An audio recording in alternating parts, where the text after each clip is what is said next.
ആദ്യം നമുക്ക് ക്വസ്റ്റ്യൻ എന്താണ് എന്നുള്ളത് നോക്കാം. Statement 1. Most of the member countries in International Solar Alliance are located between Tropic of Cancer and Tropic of Capricorn.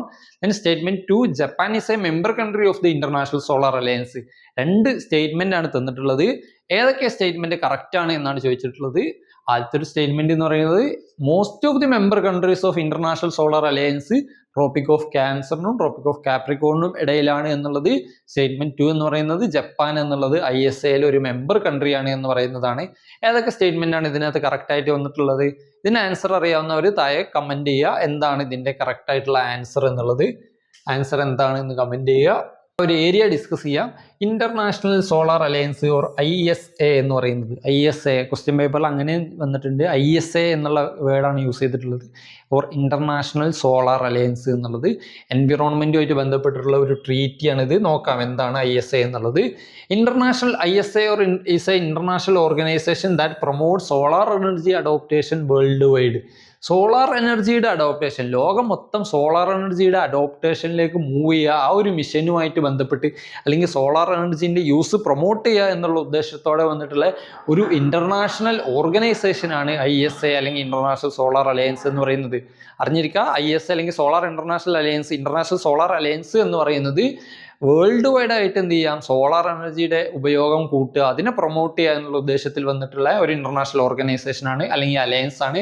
Alliance aims to create a global platform for increased solar energy deployment especially in tropical countries to reduce the dependence on fossil fuels and combat climate change.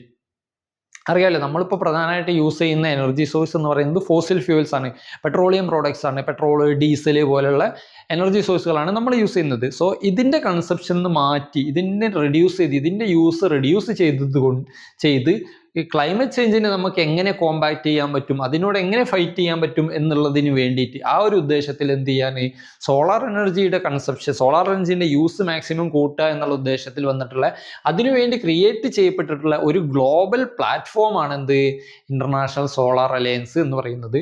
ഓർത്തിരിക്കുക, international Solar alliance എന്ന് പറയുന്നത് solar എനർജിയുടെ increased solar energy deployment especially in tropical countries. എന്താ tropical countries എന്ന് പറയുന്നത്? Tropical countries means countries in between tropic of cancer and tropic of Capricorn. Tropic of ക്യാൻസറിനും tropic of കാപ്രിക്കോണിനും ഇടയിലുള്ള countries ആണ് ട്രോപ്പിക്കൽ കൺട്രീസ് എന്നുള്ളത്. നിങ്ങളൊരു വേൾഡ് മാപ്പ് എടുത്ത് പരിശോധിക്കുകയാണ് എന്നുണ്ടെങ്കിൽ ഈ ഒരു ലൈൻ, ഇക്വേറ്ററിന്റെ നോർത്തിലൂടെ കടന്നു പോകുന്ന ഈ ഒരു ലൈനാണ് ട്രോപ്പിക് ഓഫ് ക്യാൻസർ എന്നുള്ളത്. ഈ ഒരു ലൈനാണ് ട്രോപ്പിക് ഓഫ് ക്യാൻസർ എന്നുള്ളത്. 23.5 ഡിഗ്രി നോർത്ത് ഈ ഒരു ലൈനാണ് ട്രോപ്പിക് ഓഫ് ക്യാൻസർ എന്നുള്ളത്. ഈ പരിശോധിക്കുകയാണെങ്കിൽ കാണാൻ പറ്റും, നോർത്ത് അമേരിക്കയിലൂടെ, അതുപോലെ തന്നെ ആഫ്രിക്കയിലൂടെ, മിഡിൽ ഈസ്റ്റിലൂടെ, ഇന്ത്യയിലൂടെ അങ്ങനെ കടന്നു പോകുന്ന, ഏഷ്യയുടെ ഈ ഭാഗങ്ങളിലൂടെ ആയിട്ട് കടന്നു പോകുന്ന ഈ ഒരു ലൈനാണ് 23.5 ഡിഗ്രി നോർത്തിലൂടെ കടന്നു പോകുന്ന ലൈനാണ് ട്രോപ്പിക് ഓഫ് ക്യാൻസർ എന്നുള്ളത്. ഇനി ട്രോപ്പിക് ഓഫ് കാപ്രിക്കോൺ എന്ന് പറയുന്നത് 23.5 ഡിഗ്രി സൗത്തിലൂടെ, അതായത് ഇക്വേറ്ററിന് സൗത്തിൽ 23.5 ഡിഗ്രിയിലൂടെ കടന്നു പോകുന്ന ലൈനിന്റെ പേരാണെന്ത്? ട്രോപ്പിക് ഓഫ് കാപ്രിക്കോൺ എന്നുള്ളത്. പ്രധാനമായിട്ടും സൗത്ത് അമേരിക്കൻ രാജ്യങ്ങളിലൂടെ, ആഫ്രിക്കയിലൂടെ, ഓസ്ട്രേലിയയിലൂടെയൊക്കെയാണ് ഈ ഒരു ലൈൻ കടന്നു പോകുന്നത്. സോ ഈ രണ്ട് ലൈനിനും ഇടയിൽ വരുന്ന കൺട്രികൾ, ഈ ഒരു ഏരിയാസിൽ വരുന്ന കൺട്രീസിനെ നമ്മൾ പറയുന്ന പേരാണ് ട്രോപ്പിക്കൽ കൺട്രീസ് എന്നുള്ളത്. സോളാർ എനർജി ഏറ്റവും കൂടുതൽ റിസീവ് ചെയ്യുന്ന കൺട്രീസ് ആണ് ട്രോപ്പിക്കൽ കൺട്രീസ് എന്നുള്ളത്. ഏറ്റവും കൂടിയ high intensity solar light emit ചെയ്യുന്ന സ്ഥലങ്ങളാണ് ഈ ഒരു ട്രോപ്പിക്കൽ കൺട്രീസ് എന്നുള്ളത്. സോ ഈ ഒരു ട്രോപ്പിക്കൽ കൺട്രീസിൽ ഏറ്റവും പ്രധാനമായിട്ട് ഈ ഒരു ട്രോപ്പിക്കൽ കൺട്രീസിൽ സോളാർ എനർജിയുടെ യൂസ് പ്രൊമോട്ട് ചെയ്യുക എന്നുള്ള ഉദ്ദേശത്തിൽ വന്നിട്ടുള്ള ഒരു അലയൻസ് ആണ് ഇന്റർനാഷണൽ സോളാർ അലയൻസ് എന്നുള്ളത്. പാരീസ് ഡിക്ലറേഷന്റെ ഭാഗമായിട്ടാണ് ഈ ഒരു അലയൻസ് വന്നിട്ടുള്ളത്. 13th November 2015 നവംബർ 30, 2015 ഈ ഒരു അലയൻസ് വന്നിട്ടുള്ളത്. ഇന്ത്യ ആയിരുന്നു ഇങ്ങനെ ഒരു അലയൻസ് ഉണ്ടാക്കണമെന്ന് പ്രപ്പോസ് ചെയ്തിട്ടുള്ളത്. നരേന്ദ്രമോദിയാണ്. അതിൻ്റെ സെക്രട്ടേറിയറ്റ് ഉള്ളത് ന്യൂഡൽഹിയിലാണ്, അല്ലെങ്കിൽ ഹെഡ് ക്വാർട്ടേഴ്സ്, സെക്രട്ടേറിയറ്റ് എന്നൊക്കെ പറയുന്നത്. ഇന്റർനാഷണൽ സോളാർ അലയൻസിന്റെ ഹെഡ് ക്വാർട്ടേഴ്സ് ഉള്ളത് ന്യൂഡൽഹിയാണ് എന്നുള്ള കാര്യം ഇന്ത്യയാണ് പ്രധാനമായിട്ടും പ്രപ്പോസ് ചെയ്തിട്ടുള്ളത് എന്നുള്ള കാര്യം ഓർത്തിരിക്കുക. ട്രോപ്പിക്കൽ കൺട്രീസ് എന്താണ് എന്നുള്ളതാണ് നമ്മൾ അറിഞ്ഞിരിക്കേണ്ടത്. അതുപോലെ തന്നെ ഇന്റർനാഷണൽ സോളാർ അലയൻസിന്റെ ഇമ്പോർട്ടൻസ് എന്തൊക്കെയാണ് എന്നുള്ളതും. ഇനി നമ്മൾ ആ ഒരു ക്വസ്റ്റ്യനിലേക്ക് വരികയാണെന്നുണ്ടെങ്കിൽ ക്വസ്റ്റ്യൻ നോക്കാം. സ്റ്റേറ്റ്മെന്റ് ഫസ്റ്റ് എന്ന് പറയുന്നത് most of the member countries in the International Solar Alliance are located between tropic of cancer and tropic of Capricorn. Japan is a member country of the International Solar Alliance. എന്തായിരിക്കും ഇതിന്റെ answer? ഇപ്പോൾ രണ്ടും correct ആണോ അതോ രണ്ടും തെറ്റാണോ? എന്താണ് answer? അതോ 1 ഓൺലി ആണോ അതോ 2 ഓൺലി ആണോ? എന്തായിരിക്കും answer? Yes, both statement are correct എന്നുള്ളതാണ്. രണ്ട് സ്റ്റേറ്റ്മെന്റും എന്താണ്? കറക്റ്റ് ആണ്. ഇന്റർനാഷണൽ സോളാർ അലയൻസുമായിട്ട് ബന്ധപ്പെട്ട് രണ്ട് സ്റ്റേറ്റ്മെന്റും കറക്റ്റ് ആണ് എന്നുള്ളത്. Most of the member countries എന്നുള്ളതാണ് പറഞ്ഞിട്ടുള്ളത്. ISAനകത്തുള്ള മോസ്റ്റ് കൺട്രീസും എന്താണ്? ട്രോപ്പിക്കൽ കൺട്രീസ് ആണ് എന്നുള്ള കാര്യം ഓർത്തിരിക്കുക. ട്രോപ്പിക് ഓഫ് ക്യാൻസറിനും ട്രോപ്പിക് ഓഫ് കാപ്രിക്കോണിനും ഇടയിൽ വരുന്ന കൺട്രീസ് ആണ്. ജപ്പാൻ, എന്താണ് ജപ്പാന്റെ അവസ്ഥ? ജപ്പാൻ ഒരു ട്രോപ്പിക്കൽ കൺട്രി ആണോ? ജപ്പാൻ ഈ ഒരു ട്രോപ്പിക് ഓഫ് ക്യാൻസറിനും ട്രോപ്പിക് ഓഫ് കാപ്രിക്കോണിനും ഇടയിലാണോ?